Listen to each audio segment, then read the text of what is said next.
ফিলিস্তিনের অবরোধ ঠেকাতে বহু ঝড় ঝঞ্ঝা হামলা উপেক্ষা করে গাজার কাছাকাছি প্রবেশ করেছিল প্রায় অর্ধশত নৌযান। এগুলোতে ছিল ৫০০-র মতো অধিকার কর্মী। কিন্তু দুর্ভাগ্যবশত সবগুলো জাহাজকেই আটক করেছে মধ্যপ্রাচ্যের কসাই বেনিয়ামিন নেতানিয়াহু। জাহাজের সাথে সাথে সেখানে থাকা ৫০০ অধিকার কর্মীও আটক হয়েছেন। তাদের সাথে অমানবিক ব্যবহার করছেন ইসরায়েলের কর্তা ব্যক্তিরা।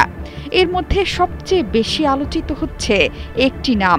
তিনি সুইডিশ অধিকার কর্মী গ্রেটা থুনবার্গ। তার সাথে ভয়ঙ্কর দুর্ব্যবহার এবং নির্যাতনের অভিযোগ উঠেছে।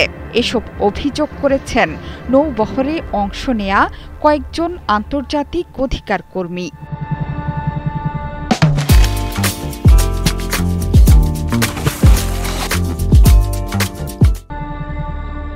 গ্লোবাল সুমুদ ফ্লোটিলা থেকে আটক ব্যক্তিদের মধ্যে ১৩৭ জনকে শনিবার পাঠানো হয়েছে ইস্তাম্বুলে। তাদের মধ্যে আছে ৩৬ জন তুর্কি নাগরিক। বাকিরা যুক্তরাষ্ট্র, Malaysia, Kuwait, Switzerland, Libya, Jordan সহ বিভিন্ন দেশের নাগরিক। বন্দিদশা থেকে ফিরে ইস্তাম্বুলে ফিরেছেন তুরস্কের সাংবাদিক এরসিন সেলিকো। তিনি গ্রেটার ওপর নির্যাতনের বর্ণনা দিয়েছেন। তিনি বলেছেন, ইসরায়েলি বাহিনী গ্রেটা থুনবার্গকে নির্যাতন করেছে, মাটির ওপর দিয়ে টেনে হিঁচড়ে নিয়ে গেছে। ইস্তাম্বুল বিমানবন্দরে একই কথা বলেছেন মালয়েশিয়ার অধিকার কর্মী হাজওয়ান হেলমি এবং যুক্তরাষ্ট্রের উইলফিল্ডও। তারাও বলেছেন, থুনবার্গকে জোর করে ইসরায়েলি পতাকা মুড়িয়ে দেওয়া হয়েছিল। যেহেতু গ্রেটা জনপ্রিয় মুখ, তাকে ট্রফির মতো ব্যবহার করেছে ইসরায়েল। এমনকি অধিকার কর্মীদের আটক করার পর পশুর মতো ব্যবহার করেছে ইসরায়েল। ৩ দিন ধরে খাবার, সুপেয় পানি এবং ওষুধও দেয়া হয়নি তাদের। তীব্র গরমে ঝলসে যাওয়ার মতো পরিস্থিতি হয়েছে সবার। টয়লেটে থাকা পানি খেয়ে থেকেছেন তারা। শুধু তাই নয়, থুনবার্গের সাথে ভয়ানক আচরণ করা হয়েছে। তাকে বানানো হয়েছে প্রচারের মাধ্যম।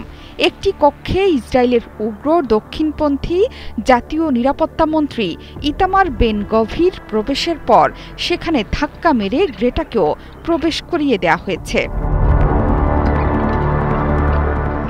এর মধ্যে ইতালির পররাষ্ট্রমন্ত্রী অ্যান্তোনিও তাজানি জানান, দেশের ২৬ জন নাগরিককে ফেরত পাঠানো হয়েছে। তবে এখনও ১৫ জন আটক আছে ইসরায়েলে। ইসরায়েলি অধিকার সংস্থা আদালাহ জানায়, বন্দীদের হাত বেঁধে ঘণ্টার পর ঘণ্টা হাঁটু গেড়ে বসিয়ে রাখা হয়েছে। যদিও এসব অভিযোগকে সম্পূর্ণ মিথ্যে বলে প্রত্যাখ্যান করেছে ইসরায়েল। তবে গ্রেটা থুনবার্গকে ইসরায়েল থেকে ফেরত পাঠানো হয়েছে কিনা সেটি এখনও স্পষ্ট নয়। ২২ বছর বয়সী থুনবার্গ ম্যাডলিন নামের একটি জাহাজে করে গত জুনে গাজার উদ্দেশ্যে মানবিক সহায়তা নিয়ে রওনা দিয়েছিল। কিন্তু গাজায় প্রবেশের আগেই তাদের আটক করে ইসরায়েলি বাহিনী। জোহরা চৌধুরী সেতু, ৭১।